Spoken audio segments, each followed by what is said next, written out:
গরম পড়েছে আর এই গরমে ডেজার্ট অথবা যে কোনো ড্রিঙ্কস আমরা তৈরি করতে পছন্দ করি।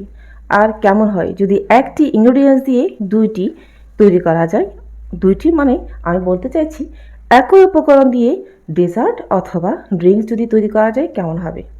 আসসালামু আলাইকুম, ইসমত হাবিজ কুকিং চ্যানেলে আজকে এমন একটি মজার রেসিপি নিয়ে এসেছি। আশা করছি আমার আজকের রেসিপি আপনাদের খুব ভালো লাগবে। এখন তো তরমুজ খুব সহজলভ্য হয়ে গিয়েছে, তো ঘরে ঘরে প্রতিদিনই তরমুজ আনা হচ্ছে, তার থেকে আমিও বাদ যাইনি। তরমুজ একটা আনা হয়েছিল, সেখান থেকে 2 টুকরো তরমুজ আমি কেটে ডিপ ফ্রিজে রেখে দিয়েছি বরফ তরমুজ হওয়ার জন্য, অর্থাৎ তরমুজটা জমে বরফ হওয়ার জন্য। তো পরের দিন আমি এই তরমুজের 2টি টুকরো বের করলাম, দেখুন জমে একেবারে শক্ত বরফ হয়ে গিয়েছে। তো এই 2টি টুকরো দিয়ে আমি 2টি রেসিপি আজকে শেয়ার করব। প্রথম টুকরোটা আমি একটু কুড়িয়ে নিচ্ছি, দেখতে পাচ্ছেন।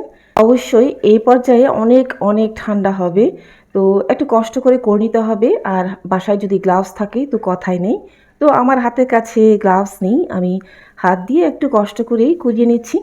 এই ড্রিঙ্কস আর ডেজার্টটি 5 মিনিটেই তৈরি হয়ে যায়। আপনারা ডিপ ফ্রিজে যদি এভাবে তরমুজ রেখে থাকেন, যে কোনো গেস্ট আসলেই অথবা নিজেদের ইচ্ছে হলেই 5 মিনিটের ভিতর তৈরি করে খেয়ে নিতে পারবেন। প্রথম টুকরোটি দেখুন আমি গুঁড়া করে নিয়েছি। আচ্ছা, তো একটি গ্লাসে এখন নিয়ে নিচ্ছি ঠান্ডা দুধ। তো দুধের পরিমাণটা আপনারা কমিয়ে বাড়িয়ে নিতে পারেন। তো আমি দুধ যা ছিল তাই নিয়ে ফেলেছি। যে তরমুজগুলো আমি কুড়িয়ে রেখেছিলাম সেগুলো নিয়ে নিচ্ছি গ্লাসে। এবার দিয়ে দিব একটু কনডেন্সড মিল্ক, প্রায় 1.5 টেবিল চামচের মতো কনডেন্সড মিল্ক আমি আগেই নিয়ে রেখেছিলাম। সম্পূর্ণটা দিয়ে একটু মিশিয়ে নিচ্ছি।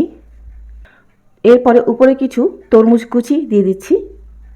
ব্যাস তৈরি হয়ে গেল ড্রিঙ্কস। তো এই ড্রিঙ্কসটা আসলে মিল রেখে করেছিলাম। আপনারা হয়তো ইতিমধ্যে অনেকেই খেয়ে নিয়েছেন মহাব্বতী শরবত।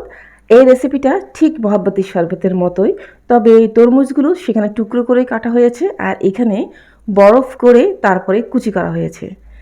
আচ্ছা, দেখলেন তো কত সহজে তৈরি হয়ে গেল ঠান্ডা ঠান্ডা একটি মজার ড্রিঙ্কস।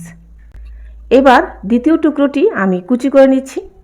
বলেছিলাম একটি ড্রিঙ্কস রেসিপি শেয়ার করব আর একটি ডেজার্ট।